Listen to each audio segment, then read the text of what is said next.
C'est Pas cette route, un thriller à suspense de Rachel Blackwood, tome 4, écrit par Blake Pierce, lu par Audrey. Prologue. La boue froide et envahissante glissait sous les pieds d'Anna, tandis qu'elle avançait péniblement.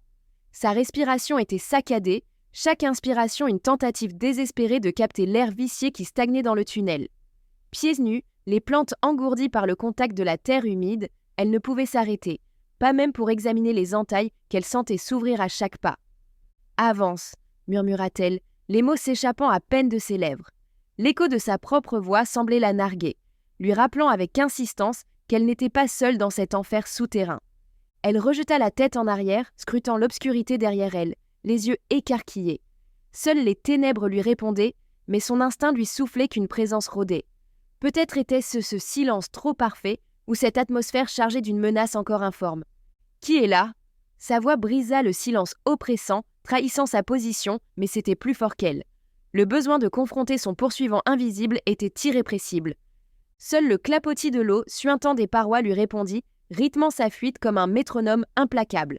Elle reprit sa course, le cœur battant, manquant de glisser à chaque foulée sur la boue traîtresse. Elle ne pouvait se défaire de cette certitude. Quelque chose la traquait. « Je vous en prie », implora-t-elle dans le vide, « ne le laissez pas m'attraper. » Les poils de sa nuque se hérissèrent, signal d'alerte primitif qui n'avait pas besoin de confirmation. C'était un avertissement ancestral, parlant de prédateurs et de proies, de chasseurs et de chassés. Chaque fibre de son être se tendit, anticipant une attaque surgissant du néant. « C'est impossible, impossible !» haleta-t-elle, ponctuant chaque mot d'un claquement de pied sur le sol. Mais les ténèbres gardaient jalousement leur secret. Elle l'avait déjà aperçu. Lui, ça. Anna tenta de s'éclaircir les idées, mais son esprit refusait toute logique. Son souffle rauque et rapide dans l'air humide de la nuit se suspendit lorsqu'elle émergea du tunnel sur une route déserte. Ici, le sol était plus dur, impitoyable, et ses pieds nus claquaient contre l'asphalte, la boue s'effritant à chaque pas. « D'accord », murmura Anna, tentant faiblement d'insuffler du courage à son corps tremblant. « D'accord. » Le calme de la nuit fut brisé par un grondement lointain qui la fit tressaillir. Le bruit d'un moteur, encore éloigné mais se rapprochant. D'instinct, elle chercha un abri, mais le bord de la route n'offrait aucun refuge. « C'est impossible !» Sa voix s'éteignit tandis que le grondement s'intensifiait, annonçant peut-être une nouvelle menace ou un sauveur providentiel. Elle n'arrivait pas à trancher. Elle grimaça à nouveau, se prenant la tête entre les mains. Cette douleur, tout était si différent de ce lundi. Ce lundi qui semblait si lointain. Des courses, un passage au distributeur, un coup de fil à lui ? Non. Pourquoi ne s'en souvenait-elle pas ? Sa tête pulsait et elle savait qu'au fond, elle ne voulait pas se rappeler. Ses yeux se reportèrent sur la route. Elle n'osait pas regarder en arrière vers le tunnel, comme si le simple fait de se retourner pouvait donner corps à ses craintes. Telle une enfant tremblante sous ses couvertures, elle avait décidé qu'il valait mieux laisser le monstre invisible sous le lit. Elle fixait avec un espoir désespéré le véhicule qui approchait sur la chaussée humide. Deux faisceaux lumineux transpercèrent l'obscurité, fendant la nuit et les volutes de brouillard.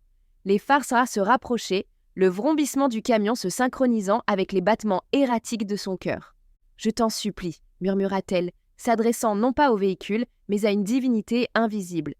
Elle avait grandi dans la foi, à une époque plus simple et plus sereine.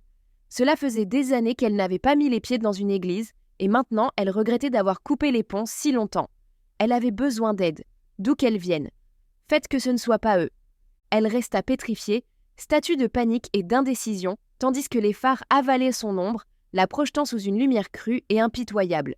Le vrombissement du moteur montait en crescendo, devenue bête rugissante dont les vibrations remontèrent le long de ses jambes, écho physique de son cœur affolé. « Bouge !» L'ordre résonna dans son crâne, son esprit luttant contre l'envie primaire de fuir une fois de plus. Chaque battement de cœur était un roulement de tambour, décomptant les secondes avant la révélation. La vie ou la mort enfermée dans cet alliage d'acier et d'essence. « Je ne peux pas m'arrêter. » Ses pensées se brisèrent, fracassées par le vacarme grandissant, la lumière aveuglante. « Je dois choisir !» Elle s'élança, sa décision prise. Ses pieds nus martelaient en l'asphalte en un rythme staccato. Le camion fonçait sur elle, prédateur implacable. Un klaxon retentit dans l'habitacle, accompagné d'une voix étouffée par le verre et le métal, mais dont l'urgence était palpable. Les muscles tendus, elle bondit sur le côté, ses bras s'agitant pour retrouver l'équilibre. Le monde bascula lorsque le klaxon du camion déchira à nouveau la nuit, un cri strident qui faisait écho à son propre tumulte intérieur. Mon Dieu! Le cri n'était qu'un souffle, coupé net par la violence de son esquive. Le poids lourd dévia sa trajectoire, tel un monstre reculant devant une proie trop chétive. Ses pneus crissèrent sur l'asphalte dans une lutte acharnée pour l'adhérence. Le châssis oscilla dangereusement, frôlant la catastrophe. « Tiens bon, murmura-t-elle, spectatrice impuissante du combat entre la gravité et l'élan. Dans un gémissement métallique, le camion se redressa enfin, concluant sa danse macabre à quelques centimètres de l'endroit où elle gisait, étalée dans la boue. C'était moins une... Ses pensées s'entrechoquaient, un maelstrom où la peur cédait peu à peu la place au soulagement. Le ronronnement du moteur au ralenti parvint à ses oreilles, apaisant après le vacarme des instants précédents. Sa poitrine se gonflait à chaque inspiration, mélange de gratitude et d'angoisse résiduelle. La portière du camion grinça en s'ouvrant. Une silhouette féminine se dessina, découpée dans l'obscurité par le faible halo des phares. Ses traits se précisèrent sous la lumière blafarde marquée par l'inquiétude. « Ça va ?» lança-t-elle, la voix chargée d'anxiété. Couverte de boue et grelottante, la femme sur la route se redressa, les yeux écarquillés par la peur. « S'il vous plaît » croassa-t-elle, sa voix râpeuse. « J'ai besoin qu'on m'emmène. » Les pas se rapprochèrent, prudents mais déterminés. La conductrice s'avança, les sourcils froncés en examinant la silhouette échevelée devant elle. « Où veux-tu aller ?» demanda-t-elle d'une voix douce, laissant la question en suspens. « N'importe où, » supplia-t-elle. « Juste, loin d'ici. Maintenant. »« D'accord, monte, » répondit-elle rapidement, son assurance grandissant. La femme se leva en titubant, chaque mouvement trahissant l'urgence. La boue collait à ses pieds, comme si la terre rechignait à la laisser partir. « Tu ne risques plus rien maintenant, » assura la conductrice, brisant le silence oppressant. La fugitive retint son souffle, scrutant les ombres fantomatiques à la lisière de son champ de vision. Ses lèvres s'entr'ouvrirent, mais aucun son n'en sortit. « Écoute » insista la conductrice en s'approchant, les mains levées en signe d'apaisement. « Tu es en sécurité avec moi, d'accord ? Que s'est-il passé ? Tu veux que j'appelle la police ?» La femme hocha la tête d'un mouvement saccadé, comme une marionnette tirée par des fils invisibles. Elle s'humecta les lèvres, sur le point de parler. Un bruit sourd au loin, comme une branche qui casse. Soudain, la conductrice s'effondra. Un souffle à peine audible lui échappa alors qu'elle s'écroulait, ses membres se dérobant sous elle. Le sol l'accueillit dans une étreinte froide et impitoyable. « Hé !» s'écria la fugitive, choquée. Elle tomba à genoux, les mains planant au-dessus du corps inerte, craignant de troubler le calme qui s'était emparé de la conductrice. Un silence pesant s'installa, épais comme un brouillard. L'immobilité n'était que trop réelle. Une traînée écarlate se répandait sous la tête de la conductrice, tache sombre sur l'asphalte. La respiration de la fugitive se bloqua, son esprit refusant d'admettre la scène qui se déroulait sous ses yeux. Et le mot flotta dans l'air comme un fantôme. Aucun mouvement, aucun soulèvement de poitrine. « Tu m'entends ?» Sa main tremblante effleura le cou pâle à la recherche d'un signe de vie. Rien d'autre qu'une peau qui se refroidissait, témoignage silencieux de l'inacceptable vérité. « Non, je t'en prie » murmura-t-elle, la supplication à peine audible. Son regard se fixa sur le sang qui s'infiltrait dans la terre boueuse. La conductrice était debout il y a un instant, pleine de vie, et maintenant, la fugitive se prit la tête entre les mains, grimaçant sous la douleur lancinante. Elle leva brusquement les yeux, scrutant la lisière des arbres près du camion. Où était-il ? Qu'est-ce que c'était ? L'horreur lui serra la gorge. La nuit était devenue le témoin de l'indicible. Ce n'était pas possible. Ça ne pouvait pas être réel. Au secours ! Sa voix, rauque et brisée, déchira le silence. Elle se releva, tournant sur elle-même, cherchant désespérément un ennemi invisible. Que quelqu'un nous aide ! Ses poings se serrèrent, ses ongles s'enfonçant dans ses paumes tandis qu'elle se forçait à agir, à bouger, à réparer cette situation d'une manière ou d'une autre. Mais le monde restait indifférent. Le tunnel de l'autre côté de la route n'était qu'une gueule béante qui engloutissait ses cris. « Je vous en supplie !» Son hurlement brisa le silence, un son désespéré qui ricocha contre les arbres, à la recherche d'oreilles qui ne l'entendraient sans peut-être jamais. Elle est... L'immobilité qui se moquait de sa panique était indéniable. La camionneuse gisait là, telle une poupée brisée, jetée par un sort cruel. Son histoire s'achevait sur un point d'interrogation qui planait au-dessus d'eux, lourd d'une fatalité imminente. Les jambes de la femme flanchèrent, sa propre sécurité n'étant plus qu'une bulle fragile sur le point d'éclater. L'écho de sa terreur lui revint en mémoire, lui rappelant avec effroi leur solitude. Mais pour combien de temps encore ? C'est alors qu'elle l'entendit. Elle en était certaine, venant des ténèbres, se frayant un chemin à travers les arbres. Quelle idiote elle avait été de croire pouvoir le distancer. Elle sanglota en s'éloignant d'un pas chancelant, ses pieds couverts de boue, ensanglantés et meurtris. Il approchait. Elle voulait fuir, mais dans quelle direction? Où était-il? Son cri déchira la nuit. Chapitre 1. La silhouette de Rachel Blackwood se découpait contre les briques délabrées. Assise dans sa voiture banalisée, elle guettait les premiers rayons du soleil matinal. L'astre encore bas baignait d'une lueur ambrée la façade défraîchie de la résidence de Pablo Gerhardt. Du pouce, Rachel faisait défiler l'écran lumineux de son téléphone, parcourant un dossier numérique. « Gerhardt, Pablo », chuchota-t-elle, sa voix à peine audible dans le silence de la rue. Acolyte connu de Benny Carter. Menu fretin. Elle plissa les yeux sous le bord de son Stetson blanc, dont dépassaient 2 plumes rouges ondulant doucement. Elle n'aimait ni le bitume ni le béton. Elle n'aimait pas ces demeures ostentatoires aux grilles en fer forgé. C'était tellement artificiel. La forêt lui manquait, la nature lui manquait.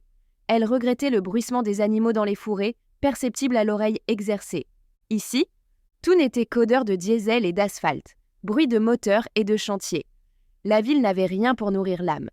Pourtant, quelque chose de plus impérieux que son bien-être l'avait attirée ici aux premières lueurs de l'aube. Sur l'écran de son téléphone, une photo figée ne livrait aucun secret. Elle montrait un homme au rictus perpétuel, comme s'il narguait un monde qui lui devait tout. Rachel plissa les yeux, scrutant ses traits comme s'ils allaient soudain révéler l'énigme de son passé. Son esprit vagabonda, revenant à l'interrogatoire de l'homme qui s'était introduit dans la maison barricadée de ses parents.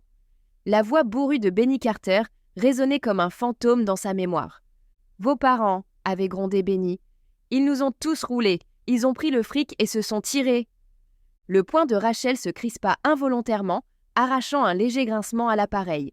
L'image de ses parents, figée à jamais dans ce dernier instant d'insouciance avant leur disparition, dansa devant ses yeux, cruelle moquerie du destin. « Disparu », murmura-t-elle, savourant l'amertume du mot. Et selon Benny, ils n'étaient pas partis les mains vides. Ils s'étaient volatilisés avec $1 milliard qui ne leur avait jamais appartenu. C'était la première fois qu'elle en entendait parler. Ses parents, des criminels, pouvait-elle y croire? Alors pourquoi se trouvait-elle devant la maison du complice de Benny Carter? Elle sentait encore le regard de Benny peser sur elle, chargé d'accusations et d'une once de pitié. Ses paroles suivantes l'avaient frappée comme un serpent, rapide et venimeuse. « Tes parents ont trahi les mauvaises personnes, on ne trahit pas l'organisation. » L'écho de cette affirmation résonnait dans les tréfonds de sa détermination, le poids de son héritage l'accompagnant à chaque instant. Ces 2 énigmes faisaient partie d'elle, son origine et cette question sans réponse qui guidait chacun de ses pas. « Où êtes-vous, papa et maman ?» murmura-t-elle, son regard quittant le téléphone pour balayer à nouveau la rue silencieuse. Une voiture passa, son pot d'échappement crachant une note lugubre qui semblait souligner la solitude de sa veille. Rachel glissa le téléphone dans la poche de sa veste, le visage de Pablo Gerhardt gravé dans sa rétine. « Des réponses !» jura-t-elle, le mot devenant un serment silencieux emporté par la brise. Le soleil entamait sa lente ascension, peignant le ciel texan de traînées cramoisies et dorées. La silhouette de Pablo Gerhardt émergea de derrière les rideaux amidonnés de sa forteresse de banlieue, caricature de la normalité. Rachel s'installa au volant de sa modeste berline, garée au bout de la rue, les yeux rivés sur sa cible. Elle observa Pablo verrouiller sa porte et descendre nonchalamment le trottoir, ignorant totalement la chasseresse qui le suivait. Le moteur ronronna doucement, tandis qu'elle lui emboîtait le pas, gardant ses distances. Les rues étaient calmes à présent, un concert de cigales emplissait l'air, leur cœur s'élevant et s'abaissant au rythme du quartier. Pablo tourna au coin de la rue et Rachel le suivit, ses mains crispées sur le volant. Son esprit ressassait les mots de Benny Carter, chaque syllabe alimentant sa détermination. Une goutte de sueur perla le long de sa mâchoire, non pas à cause de la chaleur, mais de l'intensité du moment. Elle aperçut son reflet dans le rétroviseur. Avait-elle toujours eu l'air aussi grave? Les sourires se faisaient rares. Elle se sentait bien plus à l'aise derrière un arc ou une lunette de visée que derrière un volant. Ses cheveux noirs encadraient son visage, parsemé de perles turquoises. Elle se gara à nouveau, cette fois à quelques rues de l'endroit où Pablo paradait, comme un homme qui possédait le monde. Rachel sortit de la voiture, ses mouvements fluides et silencieux, telle une ombre hantant les limites de la réalité de Pablo. Elle avait déjà traqué des animaux bien plus vigilants. Elle avait travaillé comme chasseuse de gros gibier pour l'État bien avant de rejoindre les Rangers. Et maintenant, elle se faufilait avec agilité dans l'ombre des bâtiments. Une ruelle sombre s'ouvrait, gueule béante, prête à engloutir les péchés de la ville. Pablo s'en approcha et aperçut une silhouette échevelée, affalée contre un mur de briques en décomposition. Le sans-abri tendit une main tremblante, son gobelet contenant quelques pièces tintant faiblement. « Eh, monsieur, vous auriez pas une petite pièce ?» Sa voix était rauque et lasse. « Changer ?» railla Pablo. « C'est pas demain la veille que ça arrivera. » Il tendit la main, ses doigts dansant avec mépris au-dessus des pièces, avant de les arracher du gobelet dans un rire moqueur. Le métal protesta en tintant et les yeux du sans-abri s'écarquillèrent, une supplication muette gravée sur son visage buriné. « Merci pour votre généreuse donation », persifla Pablo en faisant sonner son butin. « Arrêtez !» Ce mot résonna comme un coup de feu dans l'esprit de Rachel, mais elle se retint, les muscles tendus. Elle grava dans sa mémoire chaque détail, l'éclat malicieux dans les yeux de Pablo, l'inclinaison narquoise de sa tête. L'ombre de Pablo s'étira, déformée sur les murs crasseux de la ruelle, tandis qu'il s'éloignait en titubant, inconscient de la tempête qui se préparait dans son sillage. Rachel le suivait silencieusement, telle une ombre glissant à travers la décrépitude urbaine. Sa main effleura la crosse froide de l'arme dissimulée à sa hanche, le murmure d'un vieil ami contre sa paume, mais elle ne la dégaina pas. Pas encore. Elle s'arrêta pour glisser un billet de 20 dans le gobelet du sans-abri. Il la dévisagea, la gratitude dans les yeux, puis elle le dépassa, portant un doigt à ses lèvres. L'homme acquiesça rapidement et avec l'instinct de survie propre à ceux qui vivent dans la rue, il roula sa natte en carton et détala.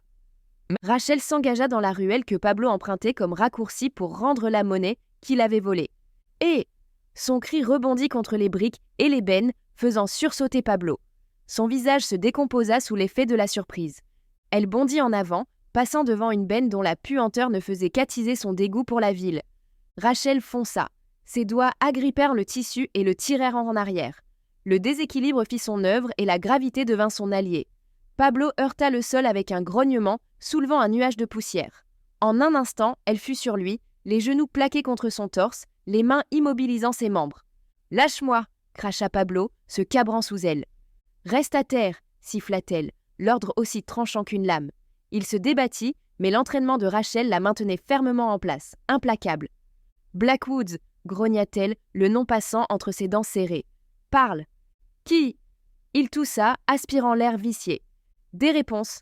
Maintenant. » Son poing tremblait au-dessus de sa mâchoire, ponctuant sa demande. « J'en ai jamais entendu parler, » mentit-il. Les phalanges de Rachel revinrent à la charge, son corps tendu de détermination. Cette fois, elle frappèrent contre son bras qui se tordait. « Essaie encore. »« D'accord, d'accord. » La voix de Pablo se brisa, la peur s'infiltrant dans les fissures de sa résolution. « Parle !» répéta-t-elle, les yeux plissés. Pablo respirait par à-coups, sa poitrine se soulevant contre le béton qui l'emprisonnait. La ruelle retenait son souffle tandis que Rachel observait l'homme se tortiller dans la crasse. « T'es flic ?» Sa voix faiblissait, un murmure arraché par la peur. Ses yeux cherchèrent les siens, implorants. « D'où tu sors ce nom, Blackwood ?» Elle se pencha, le poids de son autorité l'écrasant. Le visage de Rachel était de marbre, à l'exception de ses yeux qui brillaient d'une tempête contenue. « Pas flic, » dit-elle d'une voix rauque. « Maintenant, parle-moi des Blackwood. » Pablo déglutit péniblement, sa pomme d'Adam tressautant comme une bouée en mer agitée. Elle sentit son pouce s'emballer sous ses doigts, le battement frénétique d'un animal traqué. Ses doigts se resserrèrent juste assez pour lui rappeler leur potentiel. « Jamais, j'ai jamais. »« Parle !» C'était le tranchant d'une lame, son regard perçant ses défenses. Sa bouche s'ouvrit, puis se referma, les mots lui manquant. Rachel expira, son souffle chargé d'impatience. L'air entre eux crépitait de tension, chaque seconde tendue comme un fil. Elle sentait le mensonge avant même qu'il ne prenne forme, prête à l'abattre. « S'il te plaît, » finit-il par croasser, « j'ai rien pour toi. » Mauvaise réponse. Sa voix était un grondement sourd, l'avertissement d'un prédateur. Il grimaça, se préparant à encaisser un nouveau coup, mais Rachel se retint. Au lieu de cela, elle scruta son visage, lisant les lignes de désespoir qui y étaient engravées. « Pas encore », lui soufflait son instinct. « Bientôt, les vannes céderont. »« Les Blackwoods », reprit-elle. « Qu'est-ce que tu sais ?» Puis elle mentit, accusant un voleur de quelque chose qu'il n'avait pas fait. Une technique éprouvée pour le faire parler. « T'as participé au braquage ?» Une pêche aux informations, mais ça, il ne le savait pas. Le meilleur chasseur choisit toujours le bon appât. Les yeux de Pablo croisèrent ceux de Rachel et, l'espace d'un instant, une lueur y brilla. Peut-être de la reconnaissance ou de la culpabilité. Il prit une profonde inspiration et Rachel se prépara à entendre la vérité qu'elle avait si longtemps pourchassée. Les mots sortirent de la bouche de Pablo, chaque syllabe empreinte de réticence. Les Blackwood étaient en cheville avec un associé du type. Ses yeux dévièrent sur la gauche, tentative vaine d'échapper au regard perçant de Rachel. « Qui ? Benny Carter. »« C'est qui ça ?» demanda-t-elle sèchement, sans rien laisser paraître. Il ignorait qu'elle avait déjà interrogé Benny. Moins il en savait, mieux c'était. « Juste un gars. Il bossait avec eux avant que je les rencontre. Il connaissait les Blackwood. »« Quel genre de boulot ? Vendre des gâteaux, à ton avis ? T'es qui, toi, pour poser toutes ces questions ?» Elle le fixa d'un regard glacial sans mordre à l'hameçon. Il les connaissait comment ?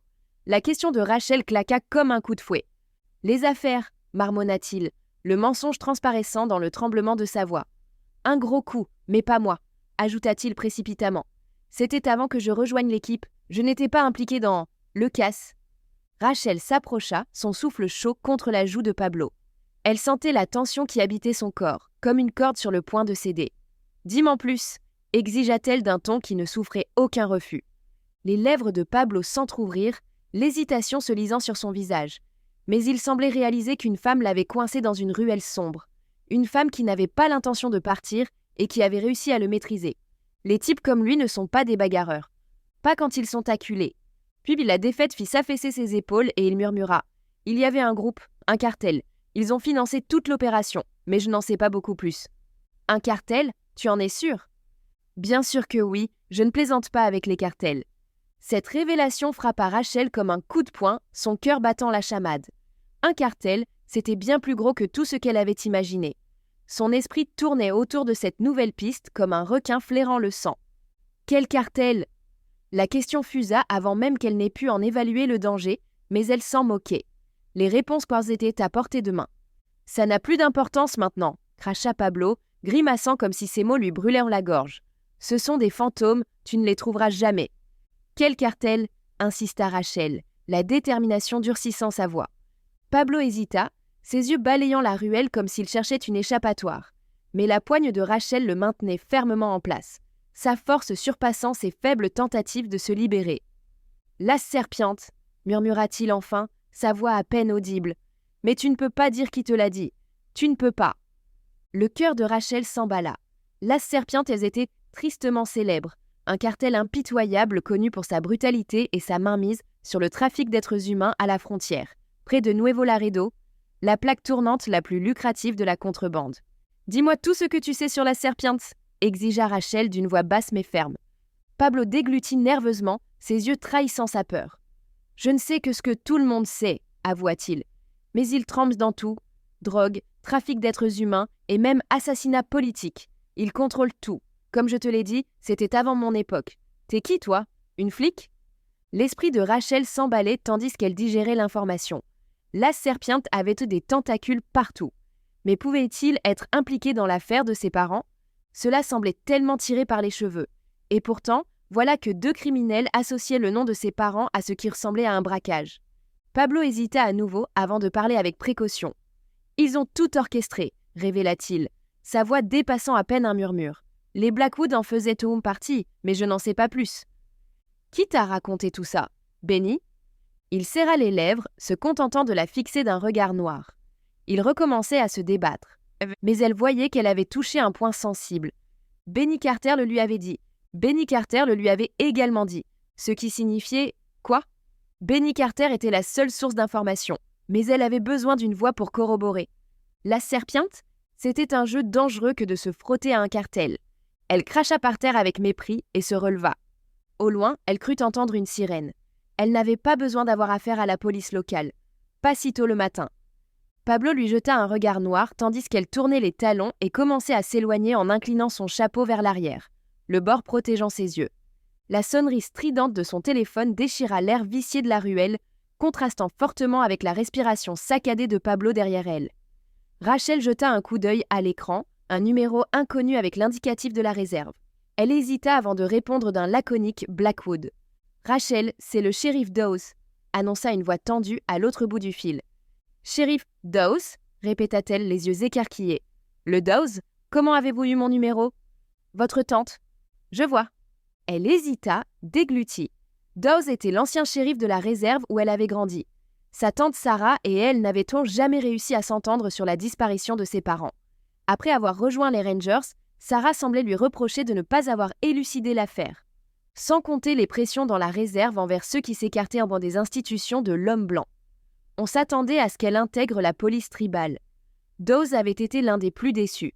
Pourtant, sa voix était maintenant tendue. « On a un problème ici. Il faut que tu viennes. » Rachel serra le téléphone.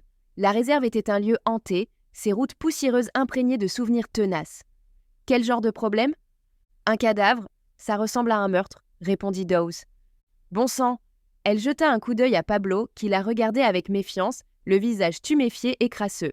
« Tu es passé par les Rangers ?» demanda-t-elle. « Non, je passe directement par toi. »« Monsieur, ce n'est pas comme ça que ça marche. »« Tu peux faire en sorte que ça marche, » rétorqua-t-il sèchement. Elle soupira, imaginant ses traits burinés, ses yeux graves et sévères. Elle ferma brièvement les paupières et expira.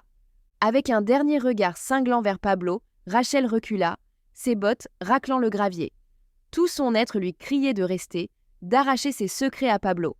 Mais le devoir l'appelait, un autre mystère l'attirait vers la terre qui avait bercé ses jours les plus sombres. « N'oublie pas !» grogna-t-elle en coupant brièvement le micro de son téléphone. « Pas un mot, Pablo, ou je te retrouverai.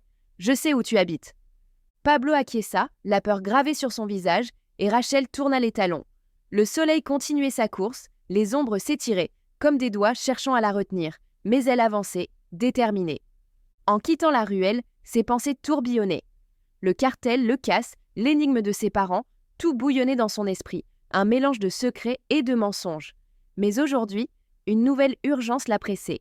Le drame de quelqu'un d'autre réclamait son attention. D'ailleurs, si quelqu'un pouvait savoir que ses parents étaient mêlés à un braquage, c'était bien Sarah Blackwood. La tante de Rachel avait été très proche de sa sœur, mais Sarah faisait les choses à sa manière. C'était une vraie louve solitaire, et Rachel s'était souvent demandé ce que Sarah avait bien pu lui cacher au sujet de sa sœur. C'était comme tirer les vers du nez à une pierre. « Je vais voir ce que je peux faire », dit-elle enfin en reprenant le téléphone.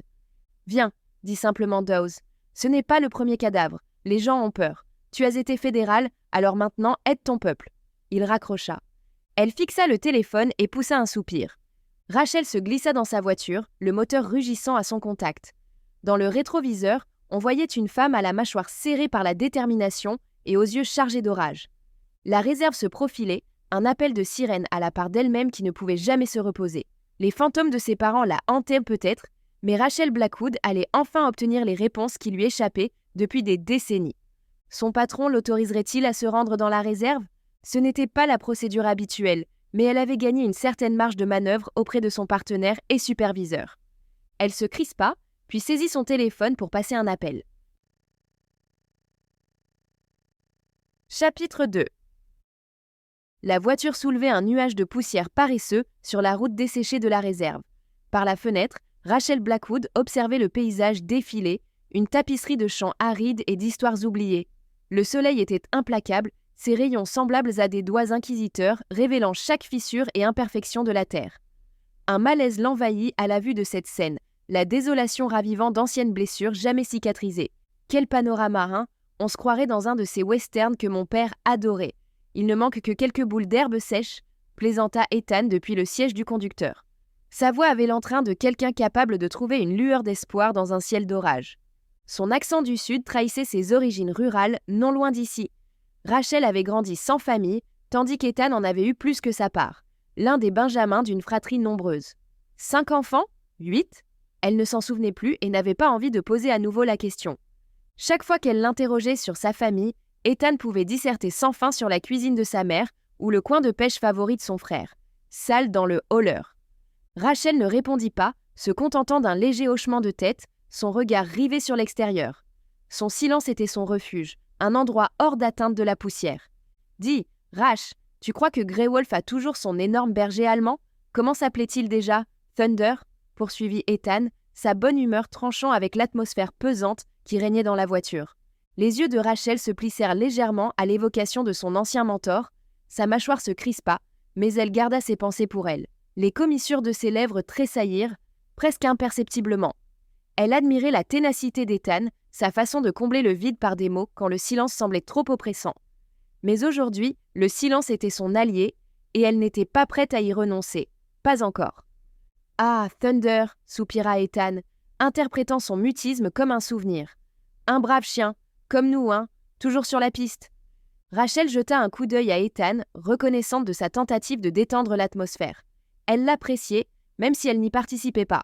La voiture ralentit, s'approchant de la scène de crime, leur objectif commun se profilant à l'horizon. Elle sentit les grains de sable soulevés par le vent gratter silencieusement la vitre, un murmure abrasif en écho au malaise qui lui nouait l'estomac. « Regardez-moi ça !» dit Ethan Morgan, sa voix tranchant l'épais silence dont Rachel s'était enveloppée tel un bouclier. « Vous avez déjà vu autant de vide et de plénitude en même temps ?» Ces encouragements étaient aussi... Nous espérons que vous avez apprécié cet aperçu. Pour continuer à écouter ce livre audio sur Google Play Livres, utilisez le lien dans la description de la vidéo.